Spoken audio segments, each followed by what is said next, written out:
Hello DNJ, j'espère que vous allez bien, j'espère que tu vas bien. Je me présente, je m'appelle Jonathan Romain, je suis pasteur jeunesse à l'église Un Max de Vie à Saint-Maximin la Sainte-Baume. Et c'est une joie pour moi de pouvoir partager une pensée pour booster ta foi.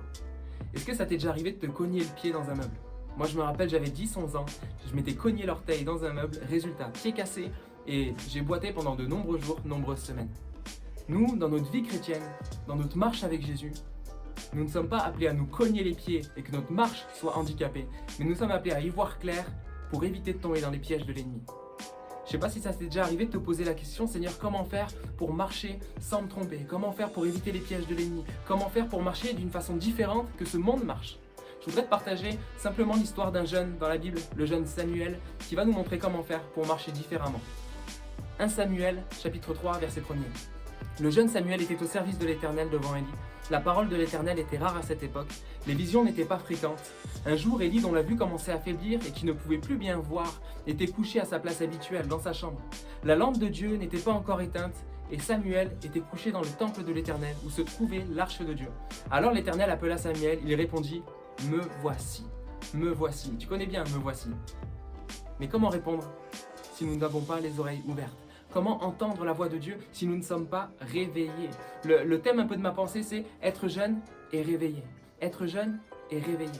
Samuel vivait dans un contexte tellement difficile où le péché était de partout, un peu comme nous aujourd'hui. Aujourd'hui, le péché est de partout. Même dans les églises, parfois, il est difficile de savoir si telle église dit la vérité ou si telle église dit la vérité. On vit dans un monde tellement difficile pour discerner le bien du mal.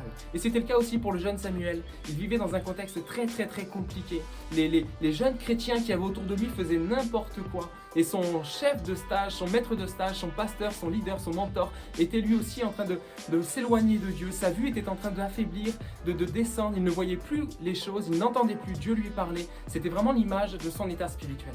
Mais on voit que le jeune Samuel, lui, est différent. Quel était son secret? Et c'est ça qui nous intéresse. C'était son intimité avec Dieu, sa relation avec la présence de Dieu. Regarde, verset 3. La lampe de Dieu n'était pas encore éteinte et Samuel était couché dans le temple de l'Éternel. Dans le temple de l'Éternel, où se trouvait l'arche de Dieu. C'est pas un endroit pour dormir. Mais c'est normal, parce que Samuel n'était pas en train de dormir. Samuel était en train de veiller. De veiller. Veiller et prier, nous dira Jésus, afin de ne pas tomber dans la tentation. Combien nous avons besoin de passer du temps dans la présence de Dieu? Combien nous avons besoin de passer du temps dans la prière? Passer du temps dans la parole de Dieu? C'est ça le secret de Samuel. C'était un jeune assoiffé de la présence de Dieu. Et qu'est-ce qui va faire que tu vas être un jeune réveillé? Qu'est-ce qui va faire que tu vas pas te cogner le pied dans ta marche avec le Seigneur et tomber dans les pièges et boiter? Parce que tant de fois tu boites, tu le sais très bien, sois honnête, soyons honnêtes.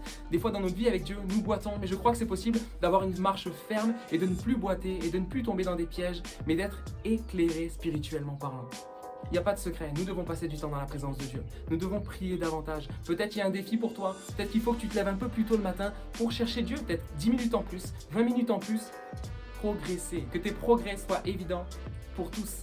Nous sommes appelés, la Bible le dit, nous sommes appelés à ne pas nous conformer au siècle présent, mais à être transformés par le renouvellement de notre intelligence, transformés par le renouvellement de ce qui oriente nos pensées. Et la seule manière de le faire, c'est de passer du temps dans la présence de Dieu. Alors je t'invite, peut-être cette semaine, un défi pour toi, à passer plus de temps à prier, plus de temps à lire la parole, plus de temps à chercher Dieu. Et crois-le, Dieu est le rémunérateur de ceux qui le cherchent.